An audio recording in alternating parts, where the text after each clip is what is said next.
Hello, and welcome to another episode of Straight from the Loading Dock Insights into Cleveland Commercial Real Estate. Today I'm here with Max Ferguson, who recently joined us about 2 months ago, teaming up with David Leb, and they are together starting our investment sales division. Welcome, Max. Thank you. Thanks for having me, George. I can finally scratch off doing a podcast off my bucket list. Well, I think this is episode 15 for Straight from the Getting Loading up there. Dock, and it's always a new learning experience. Actually, today this is a little bit newer of a platform, so we're gonna see how this goes. I kind of like the split screen and being able to have interactive dialogue with folks. So, Yeah, let's do it. um, so tell me a little bit about yourself. So I born and raised in Cleveland. I'm a West Sider. Grew up uh, kind of in real estate. So I come from a real estate family. My experience in real estate has been a lot on the property management side of multifamily.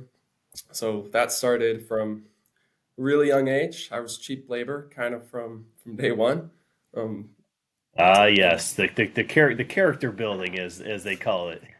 yeah, 100%. So, you know, my relationship with multifamily has been a very love hate one. Couldn't stand it growing up. And then I got to college and started to mature a little bit and started seeing the upside. And then I kind of got hooked. So, started to see why people choose it as a career path. So, in the portfolio you're referring to was a family-owned complex of buildings over in the Fairview Park area. Yeah, exactly. How many So units? How many units was that? just under 250. Okay, so pretty sizable portfolio, and obviously great experience as you try and get in. As you're getting into that investment. So you kind of seen it from the grassroots all the way, to the bottom, all the way into the back of the house and systems and everything of that nature, right? yeah, I mean it was a great, first job to establish a foundation in real estate where you can kind of see, the highs and lows of owning something. I think a lot of people think of real estate as this, passive investment that, you don't do any work and you just sit back and you collect checks. Yeah, it's always that easy. Yeah, yeah. So you kind of get to appreciate, all the different jobs that it takes to successfully operate a complex, and the teams that you need around you in order to be successful. So obviously, with that knowledge, I mean, that really helps you as you're talking to owners, and as they're have issues that might come up. You've potentially kind of been there a little bit, and you can kind of share some of your experiences that you've learned along the way. So I think that's a distinct advantage for you, compared to other brokers that might be in that market. Yeah, it definitely helps being able to really put yourself in their shoes. And when you're an owner, a lot of the times, you're juggling 10 different things and you're not even thinking about the market. You're thinking about the, three tenants that just told you they're leaving and, your painter can't show up. So, it's nice to be able to relate to people like that. Certainly. So you grew up in Olmsted Falls. I think you're a youngest of seven. I think is what everybody Yes, I'm told the me. baby of seven. So, Yeah. big sports family. Everybody kind of grew up doing their own thing. Majority of my brothers and I myself, we played soccer. So I was a goalie, not by Oh, hey, choice. who's this guy? I got the Secretary of Defense here, Tim Howard. Oh, there you go. Legend. So, legend goalie, just like you at Cleveland State. Yeah. So, growing up, I didn't really have a choice becoming a goalie. I was the youngest of five boys. So they forced me to go in the net. And then, after doing that for a little bit, started to get, kind of decent. Wasn't a huge fan of all of the running, so I stuck with it. Uh, Played until about 3 years ago, um, when I hung them up, and then have been involved in real estate ever since. So, how do you think your transition from college athlete to commercial real estate, how do you think that helps you? I think the one thing that really helped me when I was in school was learning how to block out your time and, going from, practice every single day at this specific time to, study sessions for these 2 hours, then to class, then to treatment. If you're traveling and you're going to be out of town for a couple days, then it kind of forces you to learn how to time block. So I think that, and doing stuff that you don't want to do, but you have to do. So I think the discipline aspect of it was a really good way to kind of transfer that into brokerage. So you kind of mentioned that discipline, and I've in the short period that you've been here, I mean I've already seen that. I mean you're here early, you're here late.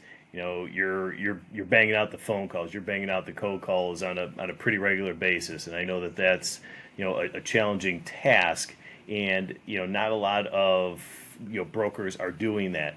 So tell me a little bit about your cold calling experience and what drives you while you're doing it. So yeah, I mean, I don't think people look forward to dialing the phones and cold calling a bunch of strangers, but I It's think so true. yeah, but I think it's really important. And you know, we always say here, phone doesn't weigh 40 pounds. And I think every time I, take 2 hours to call people, when I look back at it, I'm like, oh, wow, I made, three good connections, and I can follow up with them in 7 days. And I know exactly what they're interested in. And, I can follow up with opportunities that, fits their wheelhouse now. And I have that information. So, I think calling owners, investors with a reason instead of just calling and asking, "Hey, do you want to sell?" I think if you have a good reason, they're more likely to talk to you and kind of tell you, their wants and needs. Yeah, I certainly agree with that. It's I mean there has to be a purpose behind the call, and everybody loves to hear market information. They Yeah, want to know what's going on with their competitor's property or their neighbor's property. They want to know where rents are in certain areas, where recent lands or apartment sales have transferred at. So when you have that tangible information, owners really like that information, and then they're a little bit more apt to want to talk to you and have a further conversation with you. So 100%. Totally it's agree. really smart to do. So what's one thing that's kind of surprised you about the investment brokerage side of things?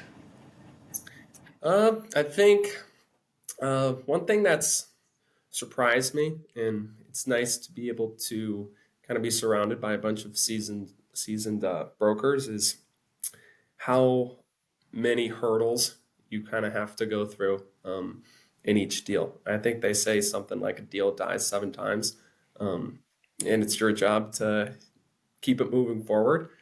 And we have a lot of really good problem solvers in the office, and it's been kind of cool to be in close quarters with them and see their strategies on how they attack different objections.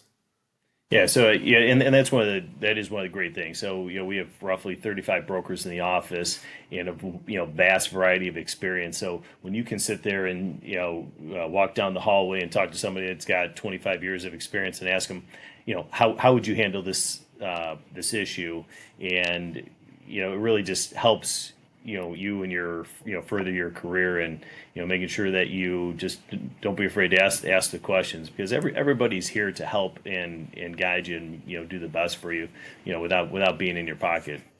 Yeah, like we have a Tuesday morning sales meeting where everybody is in the office and we go through all the transactions that the firm has done over the previous week. So, we're getting an education on retail, we're getting an education on investment, we're getting an education on industrial and office, where deals are getting done, who's active in the market.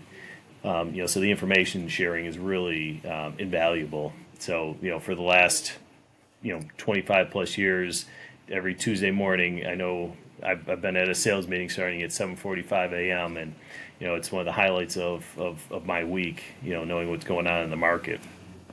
Yeah, I couldn't agree more.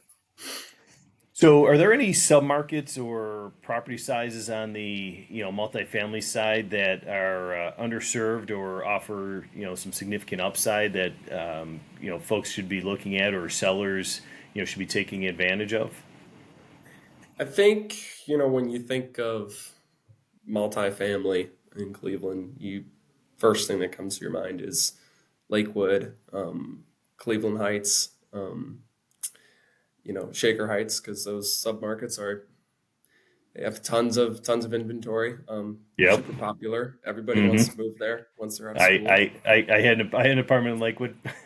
Yeah, I think anybody you talk to at some point, they're a West Sider, they've lived in Lakewood. If they're an East Sider, they've lived in Cleveland Heights. It's just Yep. like rule of thumb for Clevelanders. Um, but no, I think we're seeing some more investors kind of fix their gaze on some not as popular ones. So like Maple Heights, uh, Garfield have seen some investors starting to get kind of excited about those. Parma Heights as well.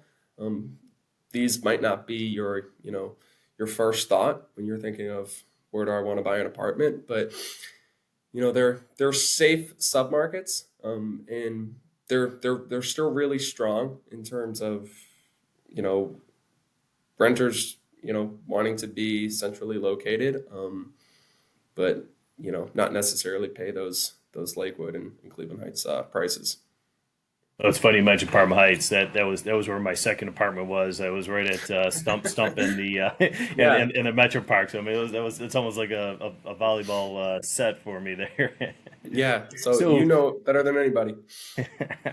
so when you're talking to most buyers, are most of the buyers, are they local? Are they national? Who are you kind of seeing in the market looking for assets? It's really a mix of both. I mean, talking to tons of people from Florida, New York, California, those larger states, and they all say the same thing. They all say, well, I can buy double the units in Cleveland for the same price than if I were to invest, here. So I think there's a lot of out of state guys who see Cleveland as a real opportunity because our cap rates are a little bit higher than most of the major metros, and the price per unit is pretty attractive. In terms of local, yeah, there's definitely a lot of I'd say three-quarters of the buyers are probably local guys, and they're a little bit more strict on where they want to be. They want to invest close to their house, or they want to invest close to something that they already own, because they don't want to hire third party property management. They want to handle everything internally and kind of make it seamless that way. So we have just another minute. So how, if somebody wants to buy a multifamily opportunity or any other investment opportunity, or sell, how would they reach you and your team? So we're easy to find. We're on all the socials. First and last name, so Max Ferguson, over on LinkedIn, Twitter, or I think they call it X now. Um, and then you But can Twitter also for us old find, guys. yeah, I still call it Twitter. And then you can find us on our website too, which is CRESCORealestate.com. You can find me or my partner, David Leb. That's awesome. Well, I appreciate your time, and I'm glad you were able to join me. And it's fun to spread your name across the real estate network. So Yeah, that's thank you another for having me. It's another episode of Straight from the Loading Dock, and we'll see you next time. Thank you. Thanks.